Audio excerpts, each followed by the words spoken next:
Do you guys have strong preferences on the candy that you give out? Because I will tell you, we collect all the candy that we've accumulated over the summertime from all the parades that we attend. Because our kids just love grabbing all the parade candy, right? They put it in the bag. We don't give them. Joe's giving out peppermints. Peppermints and bubble gum. And like little American flags from 4th of July. So we save all that candy because we don't eat a lot of candy in the household. So then come Halloween, we have no problem giving away all that parade candy that accumulated. Joe, you'll appreciate this. We were talking about it today because I'm back at my parents' house, and I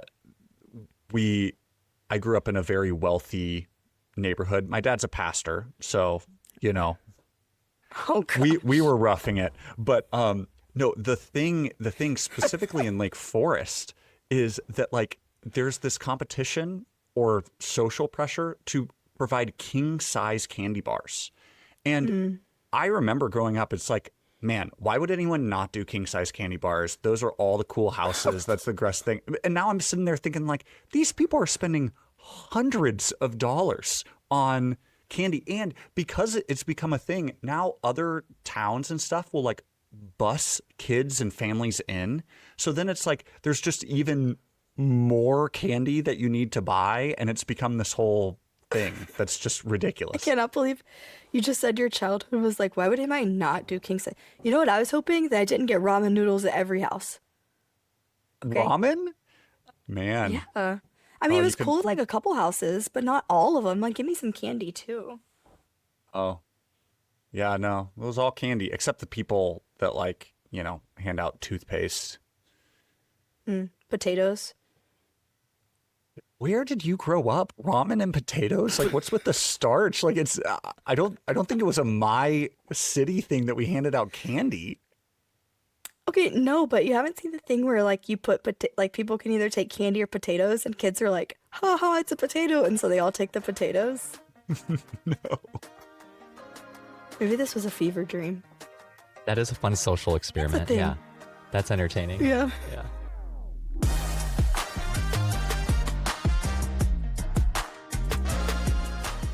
Hello and welcome to another episode of TPO Explains. I'm Joe, podcast producer here at The Pour Over, and I'm here with Jason, our founder and editor-in-chief, and Kathleen, our managing editor. So here's the idea behind the show. Our readers share which topics they want us to explore, and then we bring that to the podcast.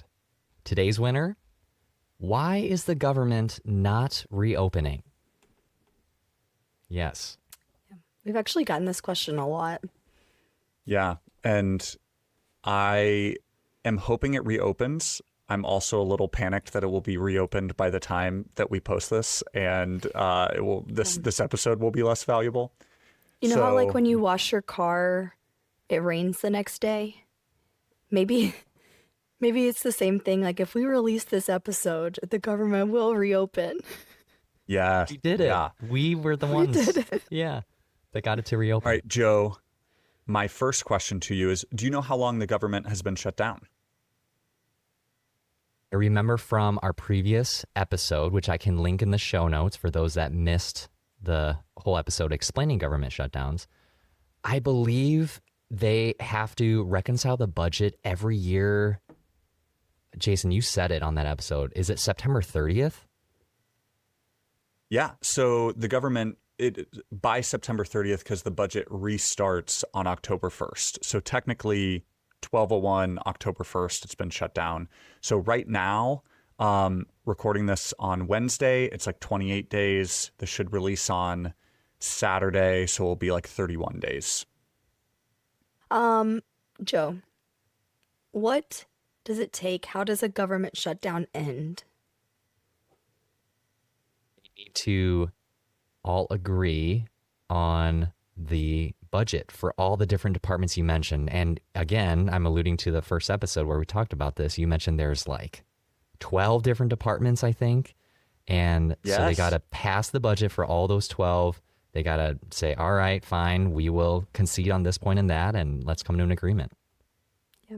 Well, 12 bills which encompass like a lot of departments. So one bill could cover, I don't know, a ton of like smaller areas you didn't, couldn't have even recalled, but 12 broad appropriation bills, yeah. And so these are laws. So we need a law or 12 new laws. The 12 would be if we do it kind of the correct way, or we could do one law, which is the continuing resolution, which is basically to say, hey, until we come up with the 12 new appropriation bills and pass them into law, we're just going to follow last year's budget. And so to pass these things, it needs to pass the House by a simple majority, and then the Senate needs 60 votes, and then it needs to be passed by the president. So, Joe, next quiz. What's the current political makeup? Do you know, like, which party controls the House, the Senate? I think you know who controls the White House. And by how much? Okay, that is a great question. So in the House, let's go Republicans. Indeed. Is that correct? Okay, and I need to guess Yep. by how much? They have 20 more members. I don't know. Okay. And how about with the Senate? Okay, Senate, I'm going to say the Democrats are in control, have the majority. All right. I made this beautiful graphic to help you out. Are you seeing it? Yeah, I see it. What's the left? This is incredible. This is so clear, so helpful. Jason, this is the same graphic that's on any presidential election night. What are you? I know, but it doesn't exist for this one. I spent as much time looking for this graphic, which should exist, only to determine that it doesn't exist for this right now, and then just made it myself. And I'm very proud of it. So the appropriate responses are oohs and ahs. What's the line? Great question. Thank you, Kathleen. The line is how many votes are needed to pass these appropriations bills or the continuing resolution. So you can see the House, the Republicans have 219 members of the House and Democrats have 213, and then there are 3 that are vacant. So we need 216 votes to pass any of these things through the House. And you can see, because of the great graphic, that the Republicans can do that by themselves. When we move to the Senate, the Republicans control the Senate. They have 53, and the Democrats have 47. That also includes people like Bernie Sanders, and he's an independent but caucuses with Democrats. I think there are like 2 or 3 people in that category. So the Republicans also control the Senate, but they need 60 total votes and they only have 53. So they need 7 of the Democrats to come over and help. And right now, as of recording, there have been, I think, 13 votes to try to reopen the government. And so a continuing resolution has passed the House. It is not passing the Senate. There are 2 Democratic senators that are voting with Republicans. So the vote, almost all these votes, maybe all of them have been 55 to 45, not hitting the 60 vote threshold. So they really need 5 more than they've currently been getting. Yes. All right. Next question, Joe. What do those 5 or 45 Democratic senators want? Like, what are both sides? Why can we not reopen the government? Do you know what the conflict's about? Well, what first came to mind is with the one big beautiful bill. I know a contentious issue with it is Medicaid coverage. So I wonder for those Democratic senators, do they want some compromise on that front, that there will be less loss in coverage for those that are be prior to the one big beautiful bill covered by Medicaid? Yes. So it does have to do. I don't think specifically Medicaid or Medicare, but it is health care. So basically the Democrats are saying, hey, if you need our votes, then you need to negotiate with us. And the only thing we really want is to extend healthcare subsidies. So there are healthcare subsidies used by 24 million Americans, and they're set to expire by the end of the year. And these subsidies make the Affordable Care Act or Obamacare much more affordable based on like different income thresholds. And they're going to go away. So that's what Democrats are saying. Republicans are saying, hey, we're happy to negotiate on healthcare subsidies, but right now you need to just vote on this continuing resolution and reopen the government. And their pushback is saying, hey, when Biden was president, you voted for these continuing resolutions 13 times. Just this is what they're for. We aren't done negotiating. Pass this, reopen the government. And so that's the tension. Democrats are saying, no, you're not actually going to negotiate with us after. This is our chance to say we need to protect these 24 million Americans. And Republicans are saying, you don't get to make that call. Open the government. Gotcha. All right. I'm glad you followed that, Joe. Okay, so the question really then is just like, how long is this going to last? So, Joe, what do you think? I guess until they can come to an agreement, whether it's a continuing resolution or I guess the bigger hurdle would be those 12 different bills, but they just need 5 more in the Senate. Yeah. Yeah, an unsatisfying answer, but I think spot on. Yeah.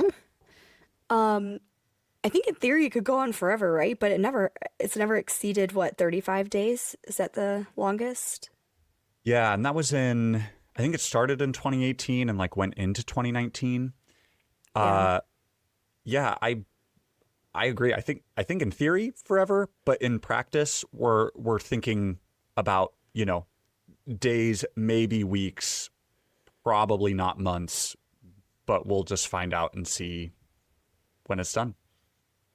Yeah. All right, guys. Well, thank you for the update in real time. We'll see when this posts, if the government reopens due to us posting this episode, right? But in the meantime, I am interested to hear from you guys what Christian perspectives you have.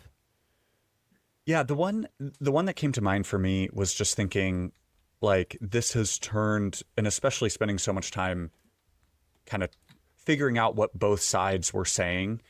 And man, watching the videos, there's like, they aren't holding any punches. And like, you go to the White House website and it's like, this is how long the Democrats have shut down the government. Here's the people that you should call and complain to. And the Democrats are doing the exact same thing. It's like, the Republicans don't care about you and want to steal your health care. Here's who to call. And so I just walked away feeling like, man, I stepped into an ocean of anger and just meanness.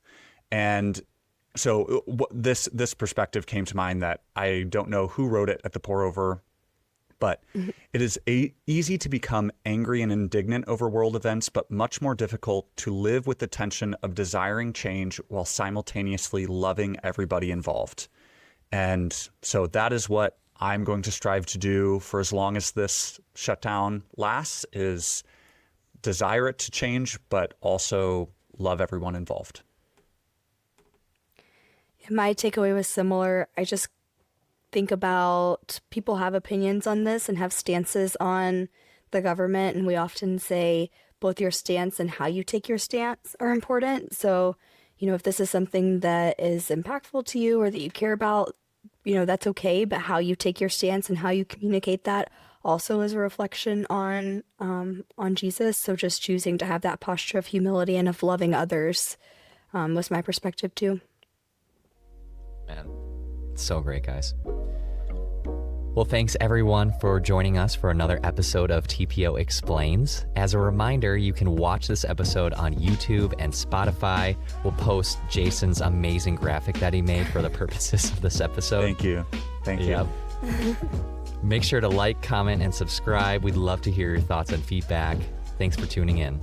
Until next time. Bye.